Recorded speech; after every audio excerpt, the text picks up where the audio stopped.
Welcome to Democracy Now!, democracynow.org, The War and Peace Report. I'm Amy Goodman. Talks between Secretary of State Mike Pompeo and North Korea's former spy chief Kim Young-chol have entered a second day here in New York. Kim is the most senior North Korean official to visit the United States in 2 decades. The meeting comes just days after President Trump called off a June 12th summit with North Korean leader Kim Jong-un, but there's still hope the summit will take place. Meanwhile, Russian Foreign Minister Sergei Lavrov is in Pyongyang, where he met with Kim Jong-un. The Federal Reserve has voted to loosen the Volcker Rule, a key financial regulation enacted after the 2008 financial crisis. The rule bars banks from using customers' deposits to make the bank's own risky bets. It was one of the key aspects of the Dodd-Frank Wall Street Reform and Consumer Protection Act. This comes as banks are taking in record profits, $56 billion during the first 3 months of this year. In news from Afghanistan, U.S. forces reportedly killed dozens of Taliban leaders while they were holding a meeting in Helmand province last week. According to the U.S., the dead included the deputy Taliban shadow governor of Helmand. Russian journalist Arkady Babchenko showed up at a press conference on Wednesday, just 1 day after he was reportedly murdered. He revealed he'd worked with Ukrainian security services to fake his own death in an effort to catch those who were trying to kill him. He apologized to his friends and his wife, who were not informed of the plan. I have buried both friends and colleagues many times, and I know this horrible feeling of having to bury them. I would like to apologize for what you have all had to go through, but there was no other way of doing it. Separately, I want to apologize to my wife for the hell that she has been through during these 2 days. Olechka, I'm very sorry, but there were no other options. Arkady Babchenko is a veteran war correspondent who has been sharply critical of Russian President Vladimir Putin's annexation of Crimea. President Trump has finally weighed in on ABC's cancellation of its hit show Roseanne after its star, Roseanne Barr, fired off a series of racist comments on Twitter. Trump made no reference to Roseanne's racist tweets about former Obama aide Valerie Jarrett, comparing her to an ape.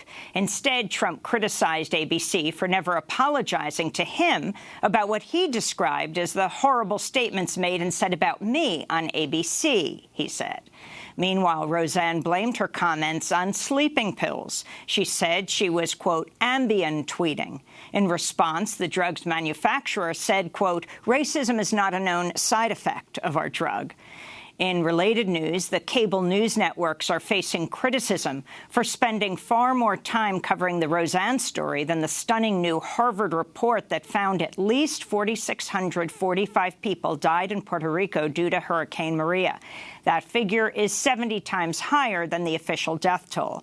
According to Media Matters, the main cable networks covered Roseanne for over 10 hours on Tuesday and Wednesday morning. They covered Hurricane Maria's death toll in Puerto Rico for just over 30 minutes. Fox News spent just 48 seconds covering the Puerto Rico story. On Wednesday, San Juan Mayor Carmen Yulín Cruz posted a message on Twitter reading, "Never forgotten, never again." In an attached photo, she was wearing a hat with the number 4,645. To watch Democracy Now!'s coverage of that study, go to democracynow.org. A coalition of more than 40 racial justice and civil liberties groups have called on the Department of Homeland Security to release a secret memo about governmental efforts to monitor black activist groups and what the FBI calls black identity extremists. The memo is known internally as simply the Race Paper. A redacted version of the memo was released in 2016, but the government blacked out the entire document. In a letter to the Department of Homeland Security, the civil rights groups write, quote, "We are concerned that biases and inaccuracies reflected in the Race Paper could result in unconstitutional law enforcement activities throughout the country that disproportionately impact activist protesters and communities of color." To see our coverage of the issue, go to democracynow.org. In Charlottesville, more than 400 theologians, ethicists, and religion scholars have asked the University of Virginia to drop charges against a theology student who was arrested for refusing to leave an office in the school's law library where white supremacist Jason Kessler was doing research. Kessler organized last year's deadly neo-Nazi rally in Charlottesville at the university. The student, Eric Martin, defended his act of nonviolent civil disobedience. He said, quote, "It was done with a rosary in my pocket. This is what it is for me to be a Christian, to resist things that are evil. White supremacy is evil," he said. Martin's a graduate student at Fordham University, where he's writing his dissertation on Father Daniel Berrigan. In environmental news, a former top attorney for the chemical industry has been named to lead the Environmental Protection Agency's Superfund task force. Stephen Cook worked for 2 decades at the chemical giant LyondellBasell. Think Progress reports Cook will now be responsible for overseeing the cleanup of Superfund sites polluted by his former employer. Illinois has become the 37th state to ratify the Equal Rights Amendment guaranteeing equal rights for women. This potentially means just one more state is now needed for the ERA to be added to the U.S. Constitution. The proposed amendment states equality of rights under the law shall not be denied or abridged by the United States or by any state on account of sex. The amendment was passed by Congress in 1972.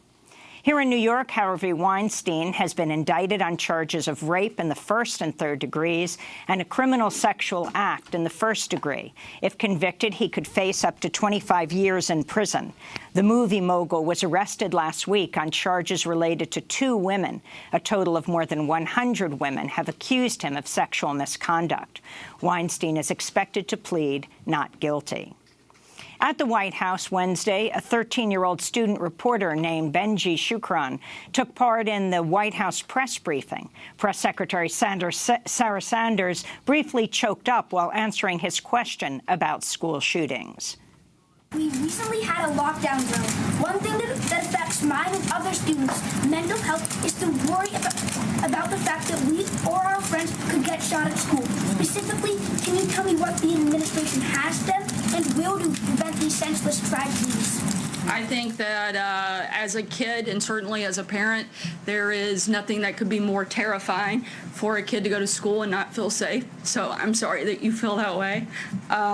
This administration takes it seriously, and the School Safety Commission that the president convened is meeting this week, again, an official meeting to discuss the best ways forward and how we can do every single thing within our power to protect kids in our schools and to make them feel safe and make their parents feel good about dropping them off. Meanwhile, Republican Congresswoman Diane Black, who's running for governor of Tennessee, has weighed in on the cause of school shootings. Huffington Post reports Black recently told local pastors in Tennessee access to pornography was a root cause of gun violence in schools. In news from North Dakota, a water protector who took part in the protests at Standing Rock against the Dakota Access Pipeline has been sentenced to 36 months in prison. Michael Littlefeather Giron was arrested on October 27, 2016, while defending the Oceti-Sakowin Treaty Camp. He's been held in jail for the past year. Littlefeather's wife, Leila Cowboy, said on Wednesday, "The legacy of genocide and broken treaties has shown us that when Indigenous people stand up to protect the water and the land from the colonization of resources, we will always be met with repression and violence. This struggle continues," she wrote. In news from Mexico, a top United Nations official has said there are strong indications Mexican security forces have been involved in the recent disappearances of nearly 24 people in the city of Nuevo Laredo. The city is located across the Rio Grande from Laredo, Texas. Elizabeth Throssell is a spokesperson for the UN High Commissioner for Human Rights. Well, the UN Human Rights Office has documented 21 cases of disappearances in Nuevo Laredo in Tamaulipas over the past 4 months. And there are strong indications that members of a federal security force may have been involved in their disappearances. In other news from Mexico, a journalist has been beaten to death in the northeastern state of Tamaulipas. Hector Gonzalez Antonio became at least the 6th Mexican journalist killed so far this year. CNN is reporting the United States has quietly funded and equipped elite paramilitary police officers in El Salvador who are accused of illegally executing gang members. One U.S.-backed police unit killed 43 alleged gang members in the first 6 months of last year. The U.S. funding came as part of the Mano Dura, or Firm Hand program, which began in 2003 and was expanded by President Obama in 2014. Brazilian oil workers are waging a 72-hour strike in a new blow to President Michel Temer. This follows a nationwide 10-day trucker strike that's coming to an end. Oil workers oppose plans to privatize the state-run oil firm Petrobras. This company belongs to the Brazilian people. Oil belongs to the Brazilian people. We are fighting for that, and we are not taking a step back. In news from Florida, the family of an African-American father shot dead by authorities in his own garage has been awarded just 4 cents by a federal court jury. Gregory Hill Jr. was shot dead in 2014 by a white St. Lucie sheriff's deputy who was responding to a complaint about loud music. The deputy shot Hill through a closed garage door. The jury initially ordered $4 in damages, $1 to Hill's mother for funeral expenses and $1 to each of Hill's 3 children. But since the jury found the sheriff's office was only 1% liable for Hill's death, they reduced the amount to just 4 cents. And those are some of the headlines. This is Democracy Now!, democracynow.org, The War and Peace Report. I'm Amy Goodman. And I'm Nermeen Sheikh. Welcome to our listeners and viewers around the country and around the world.